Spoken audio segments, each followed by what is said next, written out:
Hello friend, welcome to my YouTube channel struggle student 2022। तो दोस्तों, कैसे हैं आप सभी। आज की इस वीडियो में मैं लेकर आया हूं कक्षा 10वीं का जो कि होने वाला है दोस्तों अनसॉल्व्ड पेपर। यहां पर दोस्तों अनसॉल्व पेपर ये 2023 का है और हम बात करने वाले हैं सेट नंबर दोस्तों। यहां पर डीवी, जो सेट हमारा डीवी हो जाता है, यहाँ पर इसकी हम चर्चा करने वाले हैं। और यहाँ पर क्वेश्चन को देखेंगे दोस्तों, किस प्रकार से यहाँ पर क्वेश्चन को हल करते हैं, एक एक पॉइंट को नोट कराएंगे। और मैं आप लोगों को ये भी बता देता हूँ कि यहाँ पर जितने भी ये हमारे 20 क्वेश्चन बनते हैं ऑब्जेक्टिव, उसको मैंने इसकी पिछले वाली वीडियो में फिनिश कर दिया था। यदि आप वो वीडियो ना देखे हों तो जाकर के देख लें।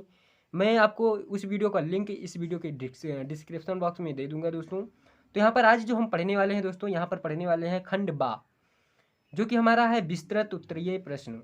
यहाँ पर दोस्तों खंड बा के क्वेश्चन नंबर 1 को देखेंगे और यहाँ पर सभी क्वेश्चन को बहुत ही बिल्कुल जानदार तरीके से हल करेंगे और यहाँ पर एक एक पॉइंट को भी नोट कराएंगे, जिससे कि आप लोगों को इस टाइप के जो क्वेश्चन, जितने भी क्वेश्चन बनते हैं, आप आसानी से बना सकें। तो चलिए यहाँ पर स्टार्ट करते हैं आपका टाइम ना वेस्ट करते हुए। यहाँ पर दोस्तों जो हमारा क्वेश्चन नंबर का है वो क्या कह रहा है, यदि 2 cos² 45 अंश -1 बराबर में cos थीटा, तो थीटा का मान ज्ञात कीजिए। यहाँ पर दोस्तों थीटा का मान ज्ञात करना है, तो एक एक पॉइंट को नोट करेंगे। यहाँ पर देखिए कि क्वेश्चन नंबर 1 क्या कह रहा है। तो यहाँ पर हल करते हैं क्वेश्चन नंबर 1 को, जो कि है हमारा क्वेश्चन नंबर 1 का नंबर। ठीक है, तो यहाँ पर क्या कह रहा है दोस्तों, 2 cos² 45 अंश, तो 2 cos² 45 अंश माइनस में 1 बराबर में cos थीटा। तो यहाँ से थीटा का मान पूछ रहा है। तो कैसे हल करेंगे दोस्तों, यहाँ पर देखना कि 2 लिखेंगे, उसके बाद में cos 45 अंश का मान दोस्तों 1/√2 होता है। तो 1/√2 स्क्वायर लगा है तो स्क्वायर लगा देंगे, माइनस में 1 बराबर में cos थीटा।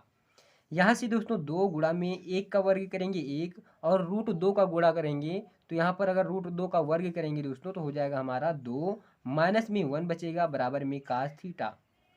यहाँ पर दोस्तों 2 से 2 कैंसिल, तो 1 - 1 बराबर में cos थीटा। 1 में से 1 गया दोस्तों 0 बराबर में cos थीटा। अब यहाँ पर ये ध्यान से देखना कि यहाँ पर अगर जितने भी मान दिए गए होंगे, जैसे यहाँ पर अगर साइन दिया होगा तो यहाँ पर साइन लेना है, कास दिया गया होगा तो कास लेना है, टैन दिया गया होगा तो टैन लेना है, काट या कौशिक किसी प्रकार से दोस्तों यहाँ पर लेना है। जैसे यहाँ पर कास दिया गया है तो यहाँ पर कास आपको बताना है कि कास कितने अंश का मान 0 होता है। तो आप कहेंगे कि कास यहाँ पर 90 अंश का मान कितना होता है दोस्तों, 0 होता है। तो ये बराबर हो जाएगा हमारा कास थीटा के। यहाँ से दोस्तों जो कास से कास क्या होगा, कैंसिल हो जाएगा, तो आएगा हमारा थीटा बराबर में 90 डिग्री। यही दोस्तों हमारा करेक्ट आंसर हो जाता है। क्वेश्चन नंबर का सॉल्यूशन हो गया। अब यहाँ पर दोस्तों क्वेश्चन नंबर खा को देखेंगे कि क्वेश्चन नंबर खा क्या कह रहा है। दोस्तों यहाँ पर कह रहा है कि 2 क्रमागत धनात्मक पूर्णांक ज्ञात कीजिए जिनके वर्गों का योग 365 है। कैसे इसे हल करेंगे, ध्यान से देखना। यहाँ पर कह रहा है 2 क्रमागत धनात्मक पूर्णांक, तो क्या करेंगे दोस्तों, एक एक करके मान लेंगे। यहाँ पर माना पहली क्रमागत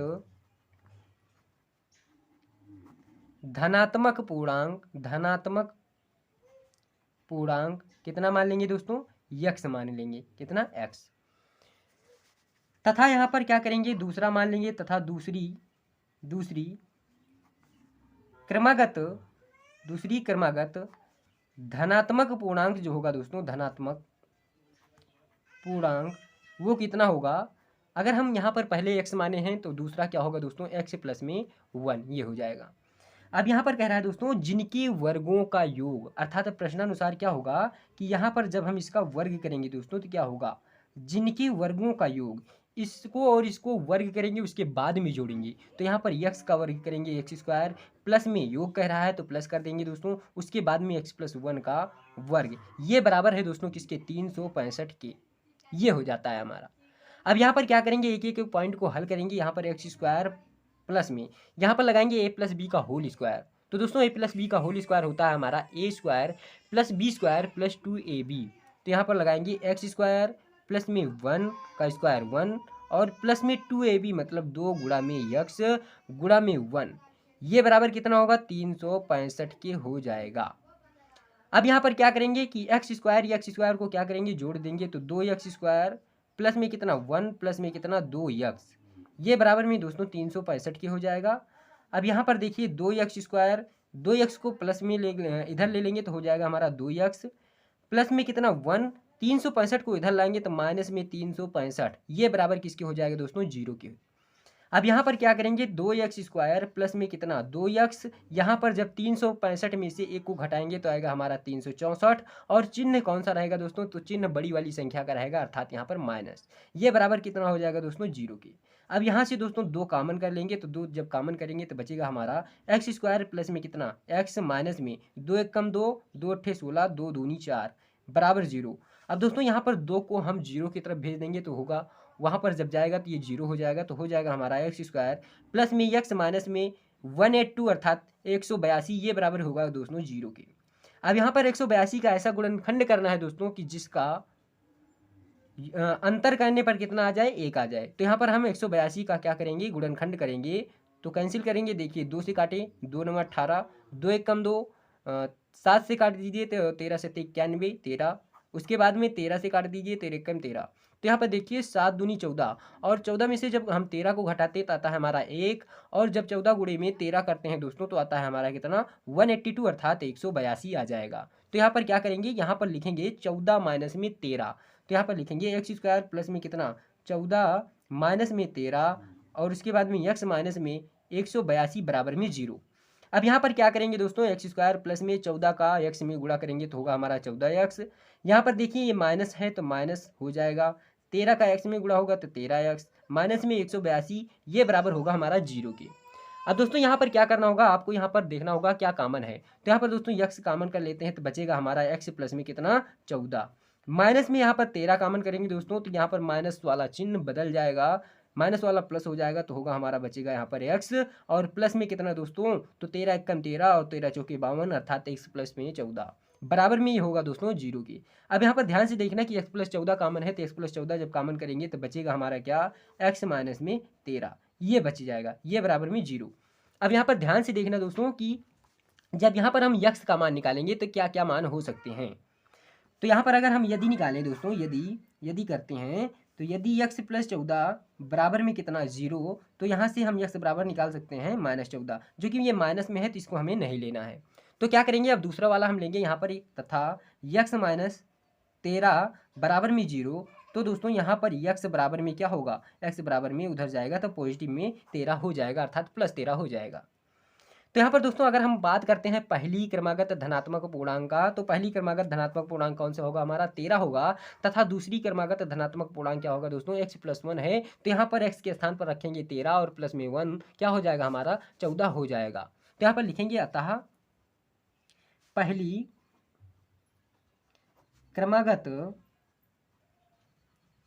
धनात्मक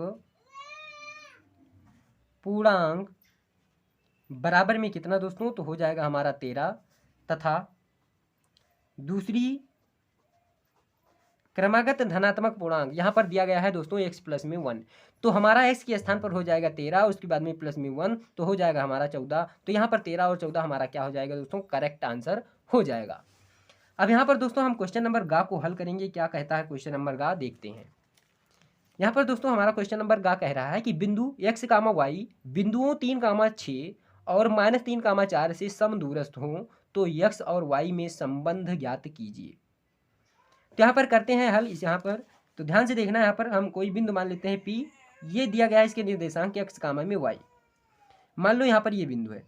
तो यहाँ पर इससे समान दूरी पर कोई और 2 बिंदु मान लेते हैं, जैसे कि यहाँ पर A बिंदु मान लेते हैं, यहाँ पर B बिंदु मान लेते हैं, और इसका निर्देशांक दिया गया है दोस्तों, कितना दिया गया है 3, 6, और यहाँ पर इसको लिख लेते हैं कितना -3, -4, इसको हम मान लेते हैं यहाँ पर B के निर्देशांक।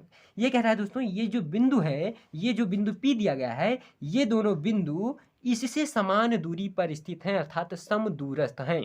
यहाँ पर दोस्तों ये जो वर्ड आया है, ये जो शब्द आया है कि समदूरस्थ, तो समदूरस्थ का मतलब होता है दोस्तों कि समान दूरी पर स्थित हैं। तो यहाँ पर बिंदु P से A तक और बिंदु P से B तक ये हमारे समान दूरी पर स्थित हो जाते हैं। तो यहाँ पर जब ये समान दूरी पर स्थित हो जाते हैं तो इसका मतलब ये हुआ दोस्तों कि ये हमारा जो PA होगा, PA ये किसके बराबर होगा दोस्तों, ये होगा हमारा PB के। अब यहाँ पर क्या करेंगे दोस्तों, यहाँ पर 2 बिंदु दिखाई दे रहे हैं, तो यहाँ पर हम 2 बिंदुओं के बीच की दूरी का फॉर्मूला लगा देंगे। दोस्तों जो हमारा दो बिंदुओं के बीच की दूरी का फॉर्मूला होता है वो d बराबर में होता है under root x2 minus x1 का whole square plus y2 minus y1 का होल स्क्वायर। ये हमारा फॉर्मूला होता है दो बिंदुओं के बीच की दूरी का। तो यहाँ पर बेसिकली दो बिंदु दिखाई दे रहे हैं x कामा y 3 कामा 6। यहाँ पर क्या करेंगे दोस्तों, यहाँ पर भी दो बिंदुओं के बीच की दूरी लगा देंगे फॉर्मूला, उसके बाद में यहाँ पर हल कर लेंगे। तो चलिए यहाँ पर लगाते हैं दोस्तों दो बिंदुओं के बीच की दूरी से। सबसे पहले हम पी ए को देखेंगे। तो यहाँ पर पी ए क्या होगा दोस्तों, यहाँ पर देखिए x माइनस में कितना होगा 3 हो जाएगा इसका होल स्क्वायर प्लस में दोस्तों y माइनस में 6 का होल स्क्वायर, ये हो जाएगा। अब यहाँ पर पी बी में लगाएंगे दोस्तों तो क्या होगा अंडर रूट यक्स, यहाँ पर देखिए माइनस पहले से दिया गया है तो माइनस माइनस हो जाएगा प्लस x प्लस 3 का होल स्क्वायर और प्लस में कितना y माइनस में 4 का होल स्क्वायर, ये हो जाएगा। अब क्या करेंगे, यहाँ पर वर्गमूल को हटाने के लिए दोस्तों हमें दोनों पक्षों का क्या करना होगा, वर्ग करना होगा। तो यहाँ पर लिखेंगे दोस्तों टेकिंग स्क्वायरिंग बोथ साइड, अर्थात तो दोनों पक्षों का वर्ग करने पर, टेकिंग स्क्वायरिंग बोथ साइड, अर्थात दोनों पक्षों का हम वर्ग करते हैं। तो क्या होता है यहाँ पर दोस्तों, जब हम वर्ग करेंगे यहाँ पर तो ये वर्गमूल हमारा हट जाएगा। तो यहाँ पर लिखेंगे x माइनस 3 का होल स्क्वायर प्लस में कितना दोस्तों y माइनस में 6 का होल स्क्वायर, ये बराबर होगा दोस्तों x प्लस 3 का होल स्क्वायर प्लस में कितना y माइनस 4 का होल स्क्वायर। अब यहाँ पर क्या करेंगे दोस्तों, a माइनस बी से सभी ब्रैकेट को क्या कर देंगे, खोल देंगे। तो यहाँ पर दोस्तों a माइनस बी का होल स्क्वायर लगाएंगे तो होगा हमारा एक्स स्क्वायर प्लस में 3 का स्क्वायर करेंगे तो होगा 9 माइनस में 2ab होता है तो 2 गुणा में x गुणा में कितना 3 प्लस में यहाँ पर करेंगे y स्क्वायर प्लस में कितना 6 का स्क्वायर होगा 36 माइनस में 2 गुणा में कितना y उसके बाद में गुणे में 6 बराबर लगाएंगे। फिर इसमें फॉर्मूला लगाएंगे a प्लस बी का होल स्क्वायर तो यहाँ पर हो जाएगा एक्स स्क्वायर प्लस में कितना 3 का स्क्वायर करेंगे तो होगा 9 प्लस में 2ab तो 2 गुणा में x गुणा में कितना 3 प्लस में यहाँ पर लगाएंगे a माइनस बी का होल स्क्वायर तो क्या होगा वाई स्क्वायर प्लस में कितना 4 का स्क्वायर करेंगे कितना 16 माइनस 2 गुणा में कितना y गुणा में कितना 4। अब यहाँ पर इसको हल कर लेंगे दोस्तों, उसके बाद में यहाँ पर आगे बढ़ते हैं। तो यहाँ पर क्या करेंगे दोस्तों, सबसे पहले इसे यहाँ पर ध्यान से देखना कि एक्स स्क्वायर है तो यहाँ पर लिखेंगे एक्स स्क्वायर प्लस में कितना 9 माइनस में देखिए 2 3 6x प्लस में वाई स्क्वायर प्लस में कितना 36 माइनस में देखिए 2 6 12y बराबर में क्या होगा एक्स स्क्वायर प्लस में कितना 9 प्लस में कितना 6x यहाँ पर होगा प्लस वाई स्क्वायर प्लस में 16 माइनस में कितना दोस्तों 2 चौके 8y, ये हो जाएगा। अब यहाँ पर ध्यान से देखना कि कौन किससे कैंसिल हो रहा है उसको कैंसिल कर देते हैं। यहाँ पर ध्यान से देखना कि बराबर के इधर है एक्स स्क्वायर, बराबर के इधर है एक्स स्क्वायर, कैंसिल हुआ। वाई स्क्वायर से वाई स्क्वायर कैंसिल, और कुछ कैंसिल हो रहा है। यहाँ पर 9 से 9 कैंसिल हो रहा है दोस्तों, बच रहा है माइनस 6x प्लस में 36 माइनस 12y। तो यहाँ पर हम अगले पेज पर लिख लेते हैं क्या बच रहा है दोस्तों, minus 6x plus 36 minus 12y, minus 6x plus 36 minus 12y, ये बच रहा है दोस्तों। उसके बाद में यहाँ पर ध्यान से देखना इधर बच रहा है 6x plus 16 minus 8y, 6x plus 16 minus 8y, ये बच रहा है।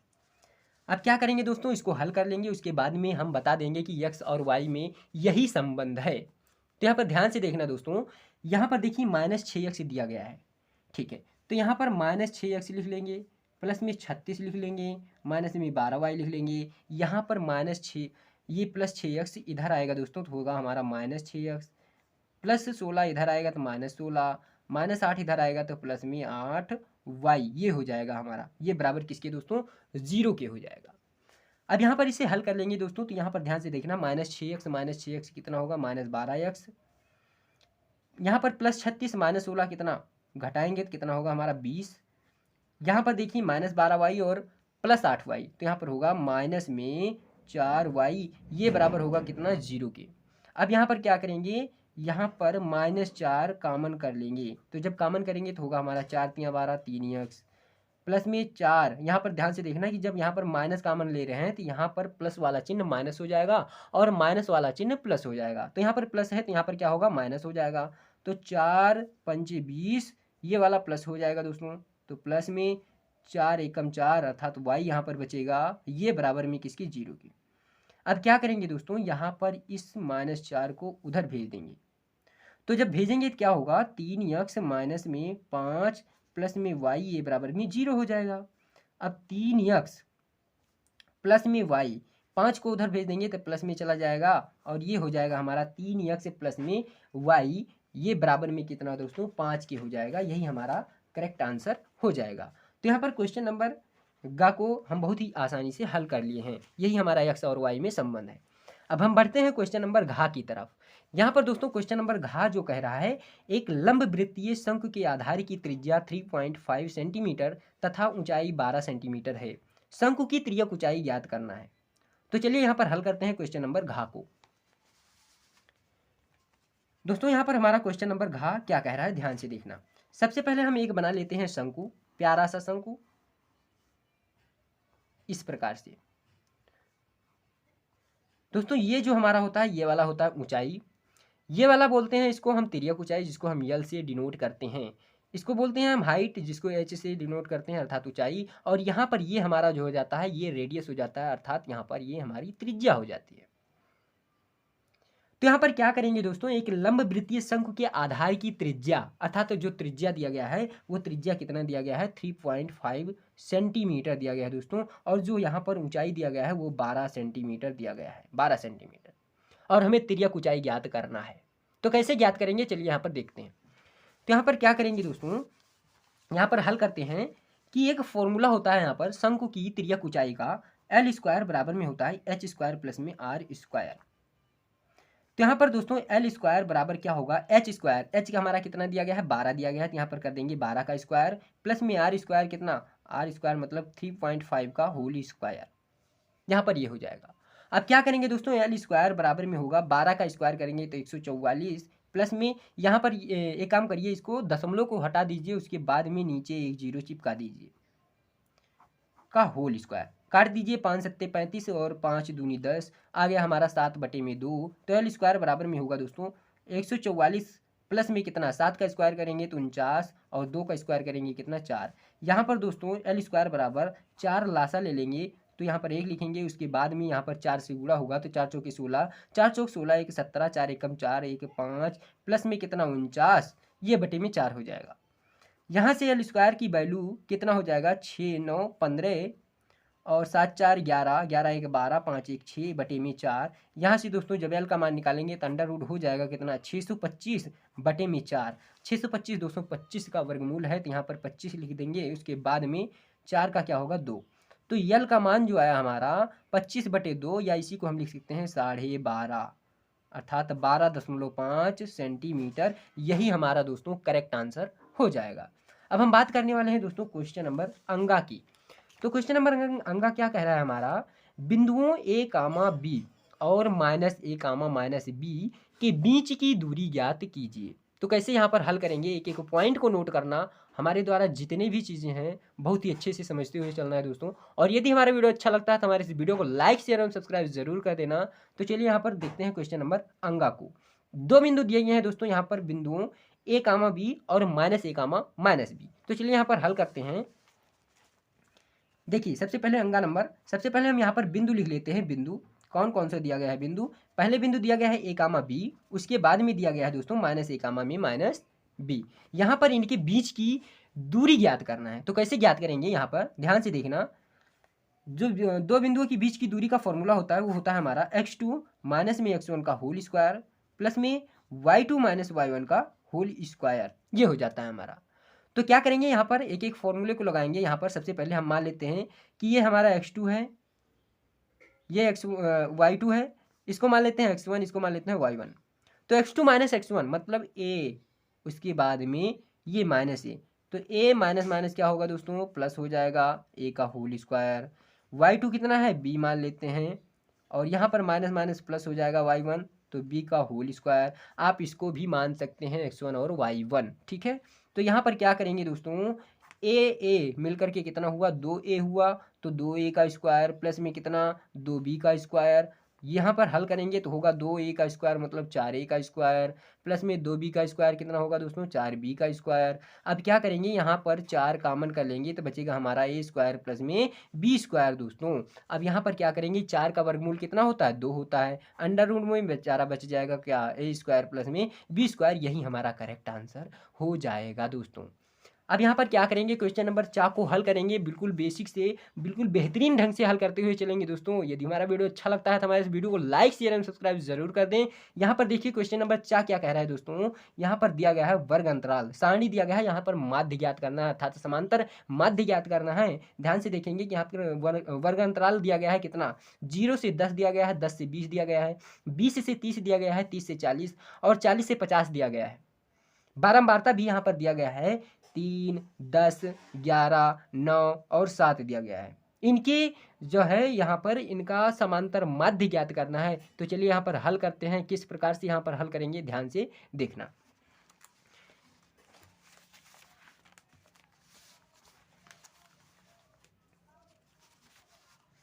दोस्तों यहाँ पर क्वेश्चन नंबर 4 है। सबसे पहले मैं यहाँ पर टेबल बना लेता हूँ अर्थात वर्ग अंतराल वाला, उसके बाद में बारंबारता वाला, और यहाँ पर मैं एक एक करके क्या कर देता हूँ लिख लेता हूँ। तो यहाँ पर दोस्तों सबसे पहले लिखेंगे वर्ग अंतराल, वर्ग अंतराल, और यहाँ पर लिखेंगे दोस्तों बारंबारता, बारंबारता। बारंबारता को दोस्तों F से डिनोट करते हैं, ठीक है। यहाँ पर वर्ग अंतराल दिया गया है दोस्तों 0 से 10, फिर दिया गया है 10 से 20, फिर दिया गया है 20 से 30, उसके बाद में 30 से 40 और फिर दिया गया है 40 से 50, ये दिया गया है। अब दोस्तों यहाँ पर देखिए ध्यान से देखिए, यहाँ पर हमें माध्य ज्ञात करना है अर्थात समांतर माध्य ज्ञात करना है। और जो फॉर्मूला होता है दोस्तों हमारा ये समांतर माध्य का, समांतर माध्य क्या ये हो जाता है दोस्तों सिग्मा एफ एक्स अपान में सिग्मा एफ, ये हमारा फॉर्मूला होता है। तो इसका मतलब ये हुआ दोस्तों कि सबसे पहले हमें एफ एक्स का मान निकालना होगा दोस्तों। सिग्मा माने होता है योग अर्थात जोड़ना, तो यहाँ पर एफ एक्स अर्थात एफ इंटू एक्स का मान हमें निकालना होगा। उसके बाद में सिग्मा एफ, एफ का मान तो हमारा दिया गया है कितना, बारंबारता दिया गया है, यहाँ पर 3 दिया गया है, 10 दिया गया है, 11 दिया गया है, 9 दिया गया है, उसके बाद में 7 दिया गया है। ये बारंबारता तो दिया गया है, लेकिन यहाँ पर हमें एफ इंटू एक्स निकालना होगा। तो कैसे निकालेंगे यहाँ पर ध्यान से देखना। इसको यहाँ पर x को दोस्तों मध्यमान बोलते हैं, क्या बोलते हैं मध्यमान। तो यहाँ पर हम मध्यमान सबसे पहले एक सारणी बना लेंगे यहाँ पर मध्यमान का, तो मध्यमान लिखेंगे, उसके बाद में यहाँ पर x लिखेंगे। क्यों, क्योंकि यहाँ पर x को ही हम मध्यमान कहते हैं दोस्तों। मध्यमान का मतलब क्या हुआ कि ये जो वर्ग अंतराल दिया गया है उसके बीच का हिस्सा, जैसे कि अगर हम यहाँ पर बात करते हैं 0 और 10, तो 0 और 10 को जोड़ो, उसके बाद में उसका आधा कर दो अर्थात 2 से भाग दे दो, तो उसके बीच का हिस्सा निकल जाता है। जैसे कि यहाँ पर 0 और 10 को जब जोड़ेंगे तो कितना होगा 10 होगा, और 10 का जब आधा करेंगे तो कितना होगा 5। यहाँ पर ध्यान से देखना कि 10 और 20 का योग कितना होगा दोस्तों, तो होगा हमारा 30, और 30 का आधा करेंगे तो कितना होगा 15। 30 और 20 का योग कितना होगा दोस्तों 50, तो आप कहेंगे इसका आधा कितना होगा 25। तो यहाँ पर आप ध्यान से देखना कि यहाँ पर क्या बन रहा है, कुछ बन रहा है कि 5 में कितना जोड़े कि 15 हो जाए 10, फिर उसके बाद में 15 में कितना जोड़े थे कि 25 बन जाए तो 10। तो यहाँ पर आप देख सकते हैं कि जो यहाँ पर गैप आ रहा है दोस्तों, अंतर आ रहा है, ये 10-10 का अंतर आ रहा है। तो यहाँ पर हम इसको इस क्रम में भी लिख सकते हैं कि 5, 10, 15, 15, 10, 25, फिर 25, 10, 35 और 35, 10, 45, ये हो जाता है हमारा, ये x हो गया। अब हम क्या निकालेंगे दोस्तों, चूंकि हमें ज़रूरत किसकी है, हमें ज़रूरत है दोस्तों f इंटू एक्स की, अर्थात f इंटू एक्स इसका और इसका गुणा, अर्थात जब इसका हम इसका गुणा कर देंगे, दोनों का गुणा कर देंगे बारंबारता और मध्यमान का, तो हमें f इंटू एक्स मिल जाएगा। तो चलिए यहाँ पर करते हैं f इंटू एक्स को निकालते हैं। तो यहाँ पर देखिए 3 पचे 15, 15 धम्मा 150, 25 का 11 से गुणा करेंगे तो 11 पचे 55 और 11 दूना 22, 22 5 27, 9 पचे 45 और 9 त्रिक 27, 27 4 31, 7 बचे 35 और 7 चौक 28 3 31। तो इतना आ गया। यहाँ पर दोस्तों जब इसका हम योग करेंगे तो 5 चौके 20 और यहाँ पर 20 के शून्य, 5 1 6, 6 2 8 हासिल, और 8 7 15, 15 15 2 17, 17 के साथ हासिल कितना आया दोस्तों, 1 आया, 2 1 3, 3 3 6 और 6 3 9, 9 1 10, अर्थात 1070 जो आया ये हमारा सिग्मा एफ एक्स की वैल्यू हो गया, अर्थात योग करने पर हमें 1070 प्राप्त हो गया। ये अब यहाँ पर हम बारंबारता को निकालेंगे, अर्थात सिग्मा एफ को निकालेंगे तो क्या होगा, 10 3 13 और 13 में 11 जोड़ेंगे तो कितना, 13 10 23 1 24, 24 में 9 जोड़ेंगे कितना होगा, 24 6 30, 3 33, 33 में 7 जोड़ेंगे दोस्तों तो कितना होगा हमारा 40। तो यहाँ पर सिग्मा एफ का मान कितना आया, 40 हो गया। तो रख देंगे मान कितना, सिग्मा एफ एक्स का मान कितना है दोस्तों, 1070। सिग्मा एफ का मान कितना है दोस्तों, यहाँ पर सिग्मा एफ का मान है 40। अब क्या करेंगे, यहाँ पर 0 से 0 कैंसिल कर देंगे, उसके बाद में बचेगा हमारा 107 बटे में 4। इसको जब हल करेंगे तो 4 दूनी 8, बचेगा 2 तो हो गया 27। तो 4 छंग 24, अब कितना बचा दोस्तों, 3 भाग देंगे 4 से 28, अब कितना बचा 2, तो 4 पंचे 20। तो यहाँ पर 26.75 यही हमारा करेक्ट आंसर हो गया दोस्तों। अब यहाँ पर दोस्तों हमने क्वेश्चन नंबर 1 को, जितने भी पार्ट है क्वेश्चन नंबर 1 के बनते हैं, हमने बहुत ही अच्छे तरीके से हल कर लिया दोस्तों। अब यहाँ पर क्वेश्चन नंबर 2 को हम अगली वीडियो में लेकर आएंगे, जिससे कि आप लोगों को यहाँ पर ये वीडियो देखने में ज़्यादा बोरिंग महसूस ना हो। मैं छोटा छोटा वीडियो लेकर आता रहूँगा, जिससे कि आप लोगों को किसी भी प्रकार की समस्या ना हो। तो दोस्तों यदि हमारा वीडियो अच्छा लगा हो तो हमारे इस वीडियो को लाइक शेयर एवं सब्सक्राइब जरूर कर देना। तो चलिए अब मिलते हैं नेक्स्ट वीडियो में, तब तक के लिए जय हिंद, वंदे मातरम।